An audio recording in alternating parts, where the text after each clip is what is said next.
This is the first time I'm publicly sharing my story, because since then I've been terrified that those damned twisted people will find me and hurt me again, even though many years have passed and I no longer live in Mexico, thanks to the event that made me flee my own country. The purpose of sharing this with you is not to feed people's morbid curiosity, but rather to raise awareness, especially among young people, to be very careful about whom we trust. I am now 28 years old, but this happened in 2013 when I was 18. I won't give my real name for obvious reasons, but you can refer to me as Morella for ease of identification in my story. As I mentioned, I was 18 years old at the time, about to start university, and I remember it was the summer holidays.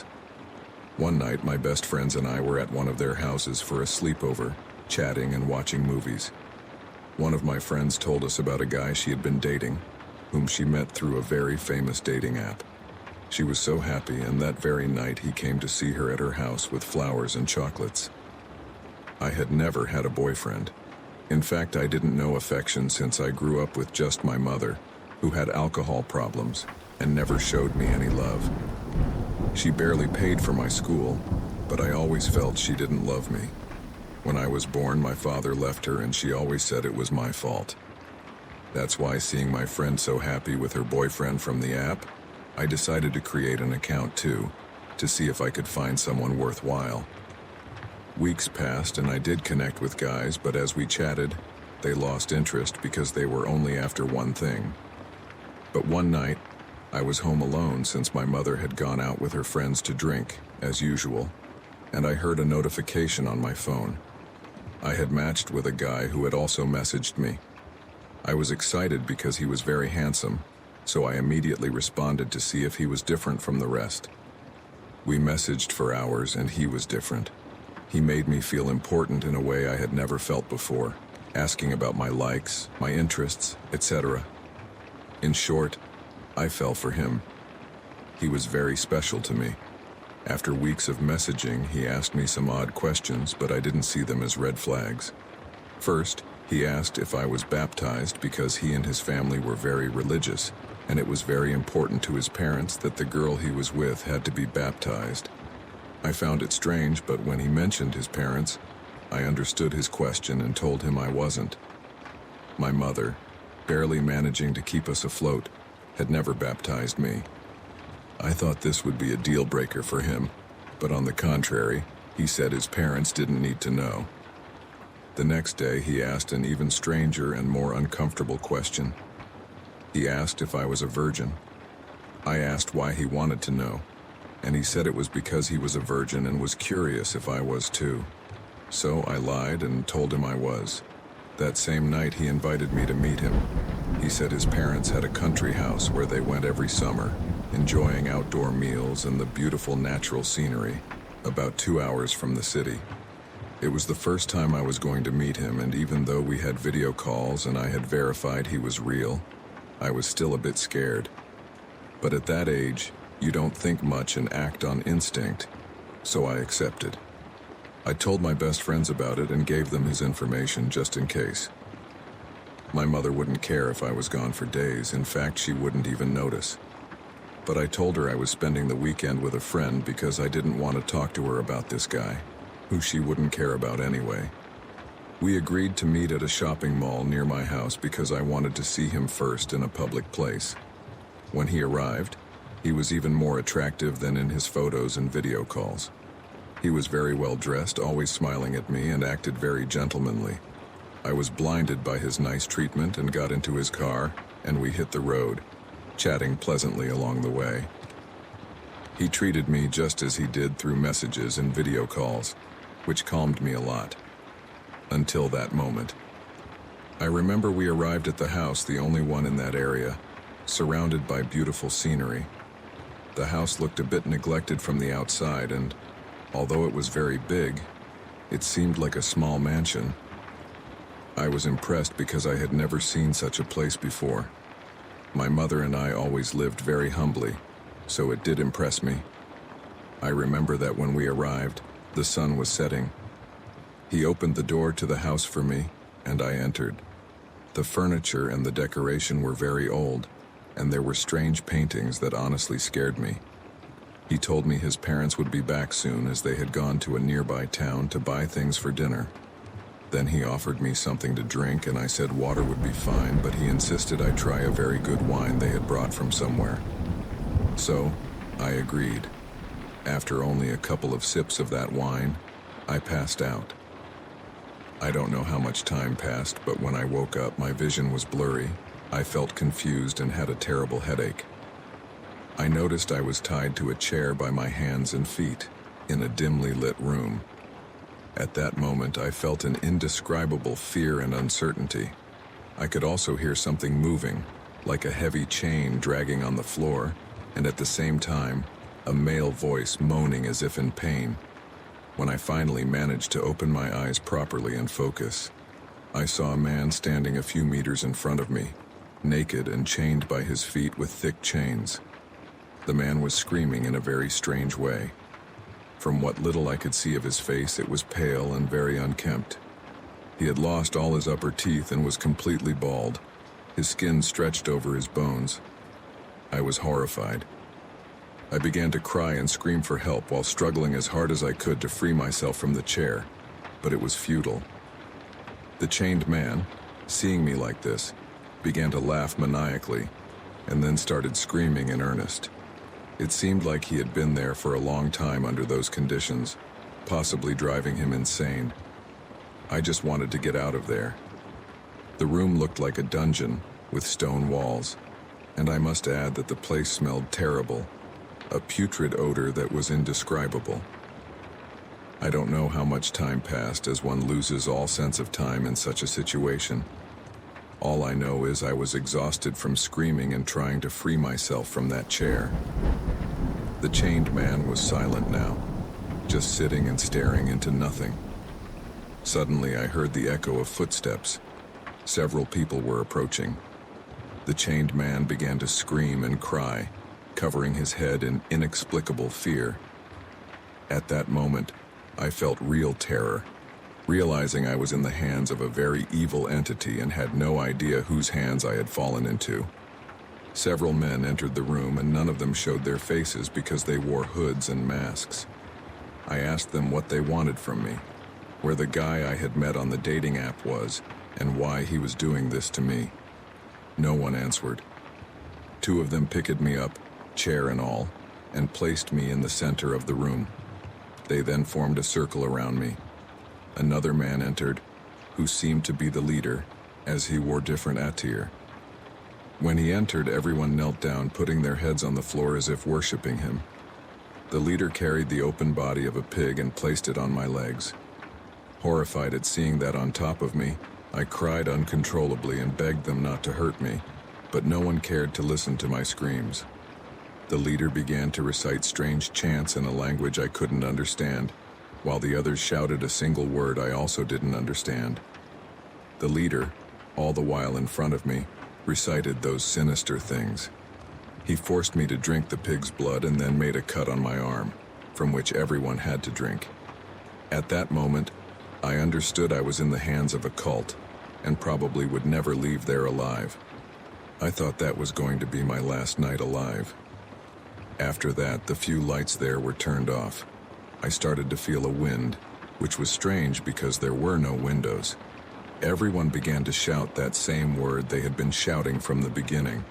The fear I started to feel was so intense I nearly fainted, hearing again the echo of steps approaching through the dark corridor. But this time, they didn't seem like human steps. They were heavier, as if a large animal or something similar was approaching. The chained man began to scream in the most heartbreaking way I had ever heard, and I knew that whatever was coming was something evil they had managed to summon because of me. Although I didn't know what would happen to me, I began to pray incessantly in my head, feeling it was the only thing that could save me. But in the center of that dungeon, its presence was felt, an atmosphere so macabre and tense I could never describe with words. Suddenly, a shriek so loud it hurt my ears sounded, like an animal wailing in the most horrible way possible. For the first time, I heard someone speak in Spanish. It seemed things hadn't gone as they had planned, and that entity was furious. Then, the noises stopped, and the lights came back on. But 3 men were lying on the ground, bleeding, and the others didn't know where the blood was coming from due to the cloaks they wore. When they removed the cloaks, I saw they had a gigantic scratch on their stomachs, as if clawed by a beast, so deep that their organs were visible. At that moment, I fainted and knew no more. When I came to, I heard the leader yelling at someone, asking if they had made sure I was indeed a virgin. Then I realized he was talking to my date from the dating app. Indeed, I had lied to them. I wasn't a virgin, which is why their ritual hadn't gone as planned, and that entity had claimed the lives of 3 of them. When the leader saw I was awake, he slapped me several times to make me react and asked me again if I was a virgin. For the first time, I felt brave and laughed at him, telling him I wasn't. But my bravery faded when I saw him pull an axe from his back, ready to kill me. That's when I came up with the idea of telling them I could help them by attracting virgin women. If they spared my life, I could be of great use. The man turned to look at my date, and they started discussing what to do with me, speaking quietly and away from me. It seemed like they were arguing about my fate. Meanwhile, I was extremely nervous because they were deciding my destiny. Then the leader came up to me alone and said I would have to prove what I was capable of doing since the group had no women. But first, I had to undergo an initiation to become a member of their cult, and I had to be willing to do many things. If I wasn't willing, they would end my life that night. I had no choice but to agree. All I wanted was to buy more time, earn their trust, and find a way to escape, though I knew it would take time. I didn't know if it was night or day since it was always dark in that place, and I had no sense of time, not knowing how long I had been there. It felt like an eternity. I hoped my friends, upon noticing my absence, would start looking for me. I had no hope my mother would even notice, but thankfully, my friends knew. However, finding the place where that guy had taken me seemed almost impossible. They had his photo, but it was logical he used a fake name and all his information, so it would be very difficult for them to find him. I knew if I wanted to get out, it had to be by my own means, by being smart and especially brave while keeping my faith. The day of my initiation was the most disturbing experience of my life. First, they gave me an outfit like theirs, put me in the center again, but this time without bindings. I saw the others of lower rank make cuts on the chained man and collect his blood in a glass. The man screamed horribly. I later learned he was a man who had killed his family, committing the worst sin. So, they deprived him of his freedom before the police could find him, because they needed his blood for their rituals. They planned to keep him there until he died. His blood wasn't the only thing they added to the glass. It also contained human flesh remnants, which they later blended, and I had to ingest all of it. I don't know where I found the courage and stomach to drink it. Perhaps my will to cling to life, but I did, and it's something that makes me nauseous just remembering. After that, they started chanting prayers in another language. The leader held a large book in his hands, resembling a Bible but for evil purposes. Now that I was part of the cult, my date forced me to send voice messages to my friends and mother, telling them I was fine and had gone on vacation so they wouldn't worry about me. Thus, my hopes of being searched for were dashed. He also taught me how to attract young women who also liked women, so I could bring them in just like I had been brought in. Of course, whenever I used that dating app, I was watched by 2 higher-ranking members. I couldn't ask for help or do anything other than my job. While there, I saw all kinds of horrible things they did, from atrocious acts on animals for rituals to people as well. I never saw the entity itself, but I could hear and feel it during some of these rituals. It was horrifying. A negative energy so intense it made you want to end your life. Noises of animals moaning, things moving on their own. and countless other terrible events that occurred in that place. When finally a young girl responded to the messages on the app, they took my phone and started messaging her from my profile because they knew exactly how to entangle her, just as they had done with me. Before you judge me, of course, my intention was never to put another girl through what I had experienced. My plan was simply to find a way to escape at the moment of the meetup, and of course to alert the girl so she could escape too. After so much time locked up there, suffering like never before in my life, witnessing all sorts of atrocities, ingesting disgusting things, and feeling the presence of that entity, along with all those negative energies, the day of the meetup with the girl finally arrived. By then, I had earned the trust of the leader, but of course I would be accompanied by 2 members of the sect to watch over me. I remember the meetup was supposed to be at a Chinese restaurant in my city, because the girl didn't agree to meet in a secluded place. They had to accept her conditions. That day, for the first time in a long while, I saw daylight. I wanted to cry from happiness but had to contain myself, as those men would suspect something if I didn't. They gave me all the instructions and threatened that if I tried to escape or alert the girl, other members would go after my mother. That was something I hadn't expected, as I was sure I had the leader's trust. But with those evil people, trust doesn't exist. I had seconds to think of what to do as I entered the restaurant. One of them would be watching me near the main entrance, and the other would be at the back door, in case I tried to escape through there. So, as you can see, I was completely cornered. I entered the place and saw the girl sitting, waiting for me. I was extremely nervous about things going wrong, but a part of me still hoped, and that was what made me move forward with my plan. I greeted the girl and she was very smiley. She started asking how I was, and we continued with a normal conversation, like when 2 people meet. But then, I told her, still smiling, "Please don't stop smiling. Keep acting as if everything is normal, but I have to tell you something. We are in danger." She didn't stop smiling, but her face showed worry and fear. I told her, "Please, our lives depend on this. Take your phone and send a message to a family member to call the police and come here. Then, tell one of my friends to go get my mother and take her to her house." And the girl did just that. Meanwhile, we continued to pretend to laugh and chat. She did very well for a young girl, handling the situation incredibly. Thanks to her, I am here today to tell this story. 3 patrol cars arrived at the location. I turned to look at the sect member who had been watching me from inside, but he was gone. He had fled immediately. Of course, I told everything to the police, and the poor girl, upon hearing all of this, ran out of the place crying.